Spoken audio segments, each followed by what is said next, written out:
Bon, bienvenue dans ma cuisine. Alors, depuis 8 jours, vous avez vu, il fait très très chaud à Aix. Je pense que c'est la même chose un peu partout en France. Donc le soir, on n'a pas trop envie de faire des mijotés, de faire marcher le four.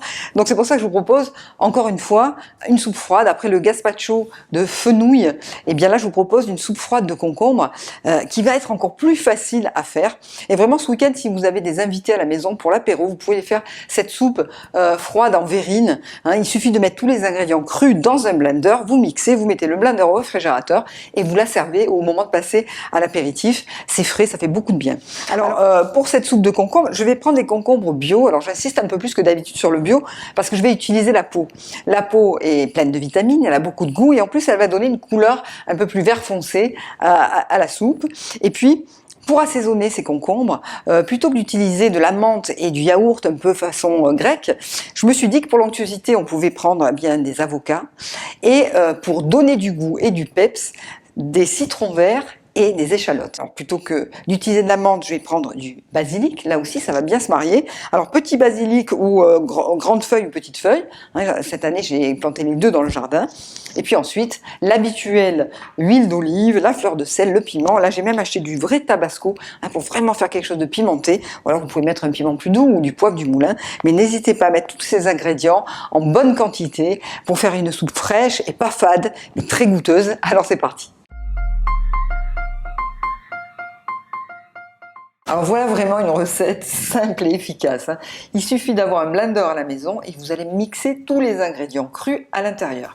Alors le but, eh bien, c'est d'avoir, comme je vous l'ai dit tout à l'heure, une soupe non pas fade, parce que souvent on croit que le concombre est un petit peu fade, il est très rafraîchissant, mais on veut une soupe très goûteuse. Alors c'est pour ça que j'ai mis la peau du concombre, j'ai mis de la fleur de sel, beaucoup de piment, le jus de citron vert, il faut vraiment mettre deux, souvent les citrons ne sont pas trop juteux, et puis les échalotes, j'ai quand même mis 2 échalotes moyennes et une petite. Donc tout ça va donner beaucoup de goût. Ensuite, vous allez mettre un demi-avocat simplement pour avoir une texture onctueuse. Et puis vous terminez avec ce basilic frais qu'on a maintenant. Ça y est, c'est la saison.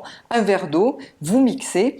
Et là, vous mixez le temps qu'il faut bien, pour obtenir une texture bien onctueuse. Et ce que je fais, moi, en fait, c'est que je rajoute un petit peu d'eau au fur et à mesure. Pour éviter, si on met trop d'eau d'un coup, après ça ressemble à un jus de fruits, et puis c'est dommage, vu qu'on va le servir dans des bols, dans des petites verrines. Il faut que ça reste quand même onctueux. Voilà, donc moi là j'aime bien, c'est pas trop liquide. On met au frais plusieurs heures et puis vous n'avez plus qu'à remplir des verrines. Ou là j'ai carrément pris des bols à dessert, à glace, parce que comme ça fait un peu plus de quantité. Je pense qu'on peut en remplir 6 pour 6 personnes. Et vous servez ça. Et là j'aime bien qu'il y ait toujours un petit peu de texture. Et donc j'ai choisi de mettre des petits concombres coupés, des concombres coupés en petits cubes.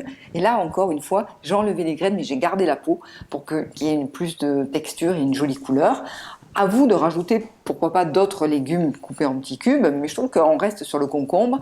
Vous rectifiez l'assaisonnement, toujours avec la fleur de sel, le piment pour faire joli. Là aussi, n'hésitez pas à mettre plein de petites feuilles de basilic ou alors vous ciselez des grandes feuilles. Vous terminez avec un généreux filet d'huile d'olive et je vous assure, c'est rafraîchissant et plein de goût. Bon appétit!